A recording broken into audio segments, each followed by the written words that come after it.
दोस्तों, भाई श्री राजू दीक्षित जी के इस ज्ञानवर्धक वीडियो को अंत तक जरूर देखें ताकि आयुर्वेद की दुर्लभ से दुर्लभ स्वास्थ्यवर्धक जानकारी आपको लगातार मिलती रहे। इसका माने जो कुछ भी खाएं उसका ठीक से पाचन हो जाए। इस दृष्टि से आयुर्वेद में कई सूत्र लिखे, चरक ऋषि ने लिखे, भागवत जी ने लिखे, काश्यप जी ने लिखे, आत्रेय ने लिखे, ऐसे कई ऋषियों ने लिखे। उनमें से जो कॉमन है वो मैं आपको बताऊंगा। हम पहले एक छोटा सा उदाहरण दें तो हमको समझ में आए आपको ऐसी एक बात मैं आपसे बोलता हूं। आप सभी माताएं यहां बैठी हैं, रसोई घर में, स्वयंपाक घर में आप नियमित रूप से काम करते हैं। आपके पास अगर दूध है और आपके पास चावल भी है और खीर बनानी, दूध भी है, चावल भी है, लेकिन आग नहीं है, अग्नि नहीं है, तो खीर बन सकती है? नहीं बन सकती। इसी तरीके से आपके पास पानी बहुत अच्छा है, चावल भी बहुत अच्छा है, अग्नि नहीं है, भात पकेगा नहीं। आपके पास बहुत अच्छा भाजी पाला है और बहुत अच्छा मसाला है, लेकिन अग्नि नहीं है, तो भाजी बनेगी नहीं बनेगी। मैं आपके ध्यान में ये लाना चाहता हूं कि स्वयंपाक घर में सबसे महत्वपूर्ण जो तत्व है वो अग्नि है। अगर स्वयंपाक घर में अग्नि नहीं है, बाकी सब कुछ है, तो स्वयंपाक घर किसी काम का नहीं है। कुछ भी आप नहीं बना सकते। आप इस बात को अगर ठीक से समझ लें कि स्वयंपाक घर में कुछ भी खाना बनाना हो, भोजन पकाना हो, तो अग्नि सबसे आवश्यक तत्व है। अगर ये बात आपको समझ में आती है तो आपके शरीर के लिए भी बात बहुत आसान से समझ में आएगी कि जो अग्नि स्वयंपाक घर के लिए सबसे महत्वपूर्ण है, वही अग्नि आपके पोट के लिए भी सबसे महत्वपूर्ण है। अगर आपके पोट में अग्नि नहीं है तो आप कुछ भी खाइए, कभी भी नहीं पचेगा। स्वयंपाक घर में अग्नि नहीं है तो कुछ भी लाइए, कभी भी भोजन नहीं बनेगा। तो जैसे स्वयंपाक घर की अग्नि महत्वपूर्ण है, ऐसे ही पोट की अग्नि महत्वपूर्ण है। अगर आपके पोट में बराबर अग्नि है तो आपको भोजन बहुत अच्छे से पचेगा, और भोजन पचेगा तो मैंने आपसे कहा कि उसी में से मांस, मज्जा, रक्त, वीर, मल, मूत्र और उसके जो सूक्ष्म पोषक तत्व तो सब उसी में से बनेगा। अब जो शरीर के काम का है वो शरीर में रह जाएगा और जो बेकार है वो शरीर से निकल जाएगा। आपके शरीर के जो काम का नहीं है वो मल है और मूत्र है, तो वो मल और मूत्र तो निकल जाएगा, बाकी जो कुछ है वो शरीर के काम का है तो शरीर में रह जाएगा। जैसे आप दूध में चावल मिलाकर अग्नि पर रखते हैं और थोड़ी देर में खीर तैयार हो जाती है, ऐसे ही पोट में अग्नि के उपस्थित होते ही कुछ भी भोजन आगे बढ़ने के लिए, पाचन के लिए चला जाता है। आप कुछ भी खाइए, अग्नि उसको आगे के रूप में लेके जाएगी।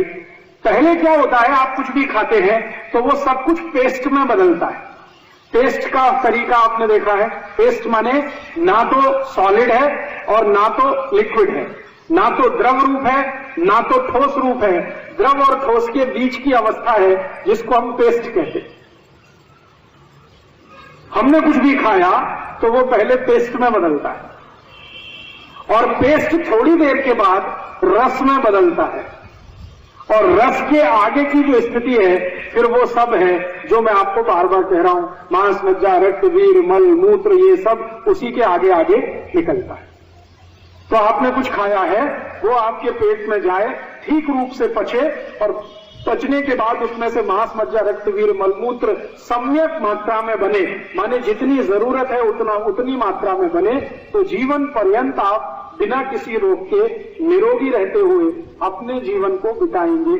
आयुष्य आपका बहुत अच्छा होगा। ये सूत्र है। अब इस सूत्र के लिए भागवत ऋषि ने सबसे ज्यादा मेहनत करके खोज किया है, सबसे ज्यादा। भागवत ऋषि ने इस एक छोटी सी बात पर कि हम जो कुछ भी खाते हैं, खाने के बाद उसका जो पाचन होता है, पाचन के बाद की जो आगे की क्रियाएं हैं, इस पर सबसे ज्यादा रिसर्च भागवत जी ने किया है। चरक ने किया, सुश्रुत ने थोड़ा बहुत किया, लेकिन सबसे ज्यादा भागवत ने किया और सबसे ज्यादा सूत्र इस विषय पर फिर उन्होंने ही लिखे। इसलिए उनके शास्त्र, जिसका नाम है अष्टांग हृदय, उसमें से निकालकर 2-3 सूत्र बताता हूं कि आप जो खा रहे हैं वो ठीक से पचना चाहिए, उसके लिए अग्नि प्रदीप्त होनी चाहिए। इसके लिए सूत्र है। सूत्र क्या है? आपकी अगर पेट में अग्नि अच्छे से प्रदीप्त हो रही है, आप जो कुछ भी खा रहे हैं अच्छे से पच रहा है, तो इसमें ध्यान देने की बात यह है कि कौन कौन से ऐसे तत्व हैं जिनसे अग्नि बाधित हो सकती है। कौन कौन से ऐसे तत्व हैं जिनसे अग्नि बाधित हो सकती है। अब मैं आपसे एक सरल प्रश्न पूछूं तो आपको तुरंत ये ध्यान में आएगा। आपके स्वयंपाक घर में आपने भोजन बनाना है, मान लीजिए खीर बनानी है, आपने दूध और चावल दोनों मिलाकर रख दिया, आपकी गैस जल रही है, बर्नर ऑन है और वो खीर बन रही है। अब अगर मैं इस बर्नर को जलते हुए पानी डाल दूं, आपकी खीर पक रही है, आग जल रही है, मैं इस बर्नर को पानी डाल दूं, क्या होगा? बुझ जाएगी। खीर पकेगी, फिर वही है, जैसी है वैसी रह जाएगी। इसका मतलब यह है कि अग्नि तत्व का पानी के साथ दुश्मनी है। बात समझ में आई? अग्नि तत्व की पानी के साथ दुश्मनी है। अगर अग्नि के ऊपर पानी छोड़ेंगे तो अग्नि शांत हो जाएगी, अग्नि शांत हो जाएगी तो खीर नहीं बनेगी, खीर नहीं बनेगी तो चावल और दूध दोनों खाने लायक नहीं रहेगा। खीर बने तो चावल और दूध खाने के योग्य होगा, खीर बनेगी ही नहीं तो चावल भी खाने लायक नहीं, दूध भी पीने लायक नहीं। इसका महत्व का बात जो समझने का है वो ये कि अग्नि तत्व के ऊपर पानी ना आ जाए, इसका ध्यान हम रखते हैं कि नहीं स्वयंपाक घर में? अगर ये ध्यान आप रोज रखते हैं तो पोट में क्यों नहीं रखते इसका ध्यान? आप बोलेंगे जी हम क्या गलत करते हैं पोट में? आप गलत ये करते हैं कि आपने भोजन किया, भोजन करने के बाद उसको पाचन होना है, पाचन होने के लिए अग्नि प्रदीप्त होगी। जैसे ही आपने भोजन किया फिर गट गट गट गट लोटे पे लोटा पानी पीना शुरू कर दिया। अब क्या होगा? अग्नि बुझेगी, क्योंकि पानी और अग्नि की दुश्मनी है। अब लोटे पे लोटा पानी पीते जाएंगे तो अग्नि तो बुझ गई, अब भोजन कैसे पचेगा? स्वयंपाक घर में भोजन कैसे बनेगा? अगर अग्नि बुझ गई, पानी डाल दिया तो वहां जो स्थिति है वो ही पेट में हो जाएगी। और अगर भोजन नहीं पचेगा तो फिर क्या करेगा? सड़ेगा। और सड़ा हुआ भोजन भागवत ऋषि के अनुसार 103 रोग पैदा करेगा। एक नहीं, 103। मतलब सीधी सी बात यह है कि जो लोग भोजन के बाद गट गट लोटे पे लोटा पानी पिएंगे उनको जिंदगी में 103 रोग जरूर आएंगे। अब मुझे ये समझ में आने लगा है कि किसी भी भारतीय नागरिक को चिकित्सा सुविधा की जरूरत नहीं है, चिकित्सकीय ज्ञान की जरूरत है। हेल्थ फैसिलिटीज नहीं चाहिए, नॉलेज चाहिए। नॉलेज की बहुत कमी, और इतनी कमी है कि पढ़े लिखे लोग उससे ज्यादा पीड़ित हैं। छोटी छोटी बातें नहीं जानते। पानी को उबाल के पीना ये इतनी छोटी सी बात है, लेकिन आज के समय की बीमारियों में सबसे इफेक्टिव है, खासकर 3 महीने की ये जो। तो आप उनको बता दो भैया पानी उबाल के पियो, उबाल के पानी पीने से क्या होता है वो समझा दो उनको, 10 मिनट में समझ में आ जाए। फिर उनसे कहो कि खाना खाते हो तो कुछ ये खाओ ये मत खाओ, क्योंकि दिनचर्या ऋतुचर्या जो आयुर्वेद की है ना वो जरूर सीख लो। दिनचर्या और ऋतुचर्या जरूर सीखो, आयुर्वेद की बहुत आवश्यक है। और आपको मैं एक किताब का नाम बोल के जाता हूं, इसको पढ़ो। भगवत गीता जैसे पढ़ी जाती है, रामचरितमानस जैसे पढ़ी जाती है, उस किताब का नाम है अष्टांग हृदय। इसका एक दूसरा नाम भी है अष्टांग संग्रह, पुराना नाम अष्टांग हृदय।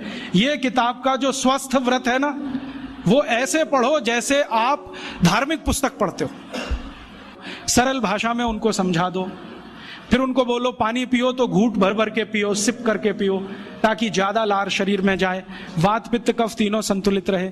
ठंडा पानी कभी मत पियो, मैंने दुनिया में ठंडे पानी पीने वालों को बहुत देखा है। यूरोप और अमेरिका के लोग चिल्ड वाटर पीते हैं, बर्फ का पानी फ्रिज में रख के पीते हैं। परिणाम जानते हैं क्या होता है? सवेरे जब टॉयलेट रूम में जाते हैं तो 1-1 घंटे बाहर ही नहीं आते। उनको पूछो भाई तुम क्या कर रहे थे 1 घंटे वहां? तो कहते हैं न्यूज़पेपर पढ़ रहे थे, मैगजीन पढ़ रहे थे। क्यों पढ़ रहे थे? स्टूल पास नहीं होता। क्यों नहीं होता? कॉन्स्टिपेशन है, जोर लगाना पड़ता है फिर भी नहीं होता। गाना भी गाते हैं मेरे सपनों की रानी कभी आएगी, फिर भी नहीं आती। और अंतिम दुष्परिणाम पता है क्या होता है? उनको पेट साफ तो होता नहीं, तो सांस में से भयंकर बदबू आती है। किसी अमेरिकन यूरोपियन के नजदीक बैठ जाओ, अगर वो लिस्ट्रीन स्प्रे करके नहीं आया तो 1 मिनट नहीं बैठ सकते। हर समय उनको माउथ फ्रेशनर स्प्रे करना पड़ता है, क्योंकि अंतड़ियां साफ नहीं है, कब्जियत है, मल भरा हुआ है, उसमें कचरा जमा है। फिर उनके पसीने में से भी बदबू आती है। क्यों? कब्जियत बहुत है। और पसीने की बदबू दूर करने के लिए डिओडोरेंट स्प्रे करते रहते हैं। और आप तो सब जानते हो कि अगर कब्जियत है तो बाल भी कड़क रहते हैं, तो उन कड़क बाल को सॉफ्ट करने के लिए क्या क्या सब करते हैं। शैम्पू लगाते हैं, शैम्पू के बाद पता नहीं क्या क्या लगाते हैं। ये सब वो जो करते हैं ना, उनकी मजबूरी है, स्टेटस सिंबल नहीं है। भाई श्री राजू दीक्षित जी का यह व्याख्यान अंत तक सुनने के लिए आप सभी का तहे दिल से धन्यवाद। दोस्तों, यदि आपको ये वीडियो देख करके कुछ जानकारी हासिल हुई हो तो कृपया राजू दीक्षित जी की इस वीडियो को अधिक से अधिक लोगों तक शेयर जरूर करें, ताकि प्रत्येक व्यक्ति इन दुर्लभ व्याख्यानों का लाभ उठा सके और अपना अपने परिवार का इलाज बिना दवाइयों के बेहतर ढंग से कर सके। रोजाना स्वास्थ्य संबंधित वीडियो देखने के लिए राजू दीक्षित आयुर्वेदा को सब्सक्राइब कर बेल आइकन जरूर दबाएं, ताकि आपको ऐसी दुर्लभ जानकारी मुफ्त में रोजाना मिलती रहे। वीडियो को लाइक जरूर करें ताकि हमारा उत्साहवर्धन हो सके और हम आपको ऐसी वीडियो लगातार पहुंचाते रहें। साथ ही साथ दोस्तों, ज़्यादा से ज़्यादा स्वदेशी सामान खरीदने की कोशिश करें और भाई श्री राजू दीक्षित जी के स्वदेशी भारत अभियान का हिस्सा बने। धन्यवाद।